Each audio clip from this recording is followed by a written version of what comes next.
আজকে হচ্ছে 15ই ডিসেম্বর।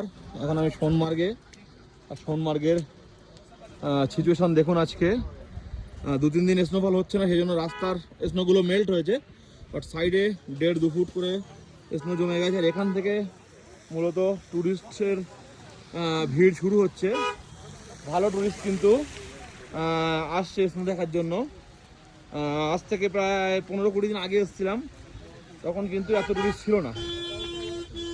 আর এই রাস্তা দিয়ে কিন্তু থাজিবাস গ্লেসিয়ার পয়েন্টের দিকে যেতে হয়, তো অনেকে যাচ্ছে ঘোড়ায় করে। বাট এখন থাজিবাস গ্লেসিয়ার পয়েন্ট যাওয়ার কোনো মানে হয় না, কারণ সমস্ত বরফ আপনারা কিন্তু এখন নিচেই পেয়ে যাবেন। স্নো বাইকগুলো চলা শুরু হয়ে গেছে, হ্যাঁ, এই ধরনের। তারপরে এডিবি বাইক চলছে, সব কিছু যত স্নো অ্যাক্টিভিটি হয় সব মোটামুটি শুরু হয়ে গেছে। তবে অতটা পরিমাণে হচ্ছে না, ভালোই হচ্ছে। আস্তে আস্তে আরও বাড়বে, তো দিন যাবে। এখান থেকেই রাস্তার উপরে নোংরা শুরু হয়েছে, দেখেন। যত এদিকে যাব পুরো নোংরাটা এটা বাড়বে।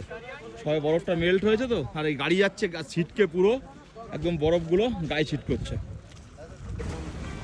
ম্যাগি অর্ডার দিলাম, তো ম্যাগি খাই।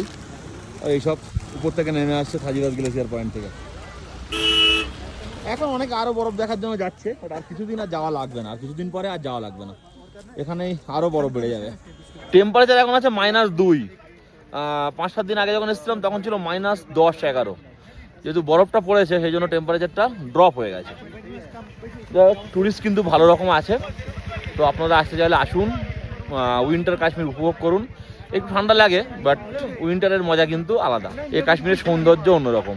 আমাদের বাঙালিরা বেশিরভাগ সময় আসে, বেশিরভাগ আছে, উইন্টারে এখন আসছে, কিন্তু বেশিরভাগ দুর্গাপুজোর ছুটিতে আসতো বা গরমের ছুটিতে। কিন্তু এবার মনে হচ্ছে গরমের ছুটিতে ভালো বরফ থাকবে, কারণ যে পরিমাণ বরফ পড়া শুরু হয়েছে প্রথম থেকে, তো এই বরফ মেল্ট হতে হতে মে-জুন মাস পর্যন্ত লেগে যাবে। নর্মালি মে মাসে গরমের ছুটি পড়ে, তো গত বছর যেমন বরফ পড়েছিল তাতে করে মে মাস পর্যন্ত বরফ ছিল না, মার্চ-এপ্রিলের মধ্যেই শেষ। কিন্তু এবারে মে-জুন পর্যন্ত বরফ থাকবে, কারণ অনেক অ্যাডভান্স বরফ পড়া শুরু হয়েছে। আর 2 নম্বর কথা হচ্ছে, বাঙালিরা বেশিরভাগ আসে হচ্ছে দুর্গাপুজোতে, তো সেই সময় কাশ্মীরে খুব একটা বরফ থাকে না, বরফ দেখার জন্য উপরে উপরে যেতে হয়, তাও খুব ভালো বরফ পায় না। আর এই সময় আসলে একদম নিচেই বরফ পাওয়া যায়, বরফের আসল মজাটা পাওয়া যায়। বলবো আপনারা একটু টাইম বার করে যদি এরকম সময় আসতে পারেন, উইন্টার কাশ্মীরটা এনজয় করতে পারেন, তাহলে কিন্তু কাশ্মীরের আসল মজাটা নিতে পারবেন। কল করুন, দেখুন স্ক্রিনে নাম্বার আসছে।